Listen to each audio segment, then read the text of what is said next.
सर्वात मोठी चूक 12वीची मुलं जी आता जर का करत असतील ना, तर ही आहे की आज रात्री जागतो, अभ्यास करतो.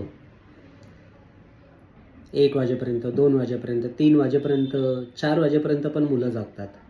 त्याच्यापुढे करतात काय, की समजा 2 वाजेपर्यंत जागले असतील 9 वाजता उठतात. 3 वाजेपर्यंत जागले असतील 10 वाजता उठतात. 4 वाजेपर्यंत जागले असतील 10-11 वाजता उठतात. मला सांगा, तुम्ही जर का जागत असाल आणि पुन्हा जर का 7-8 तास झोप घेतच जर का असाल, तर त्या जागण्याचा फायदा काय झाला?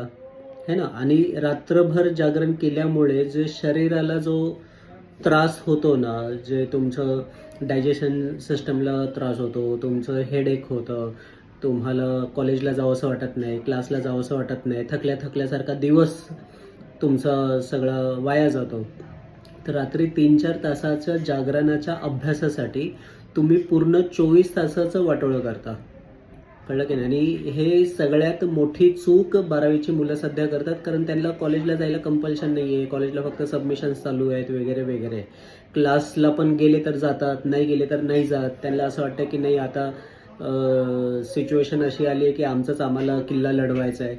आणि एका अशा झोनमध्ये जातात की कोणाशी काही डिस्कस करत नाही, कोणाला काही सांगत नाही, कोणाला काही विचारत नाहीत आणि आपला कारभार चालू ठेवतात. तर पालकांना आणि मुलांना दोघांनाही मला हे सांगायचं आहे की 24 तासच आहेत सगळ्या मुलांकडे, ज्यांना 99% पण पडायचे आहेत आणि ज्यांना 70% पण पडत नाही आहेत त्या सगळ्यांना. पण 24 तासाचं योग्य नियोजन केलं गेलं पाहिजे. त्याच्यामध्ये 6-6.5 तासाची झोप, पेपेक्षा जास्त झोप नसली पाहिजे. 3-4 तास क्लासमध्ये कदाचित जात असतील तर ते doubt clearing, revision, important question bank वगैरे ह्या सगळ्या गोष्टींवरती फोकस करत असतील तर गेलं पाहिजे. आणि कॉलेजमध्ये सबमिशन्स, प्रॅक्टिकल्स वगैरे काय असेल तर गेलं पाहिजे. या व्यतिरिक्त बाळांनो, तुम्ही कमीत कमी 8 ते 10 तास अभ्यास स्वतःचा आता सध्या केला पाहिजे. मग ते राऊंड द क्लॉक कधी जरी केला नाही तरी तुमचा तेवढाच अभ्यास होणार आहे. त्याच्यापेक्षा जास्तचा वेळ तुम्ही कदाचित काढू शकणार नाही आहे. काढू शकले तर चांगली गोष्ट आहे. पण रात्र जागरण करून अभ्यास मी करतोय आणि दिवसाचं सगळं वाटोळं करतोय, तर अशा अभ्यासाचं प्रोडक्टिव्हिटी काहीच राहणार नाही आहे. हां, एखाद दिवशी तुम्हाला सिलेबस कंप्लीट करायचं आणि आजचं टार्गेट कंप्लीट झालं नाही म्हणून कंप्लीट करायचं, 1 वाजेपर्यंत जागले, 2 वाजेपर्यंत जागले आणि 5 तासांनी उठले, तर मतलब बनतो.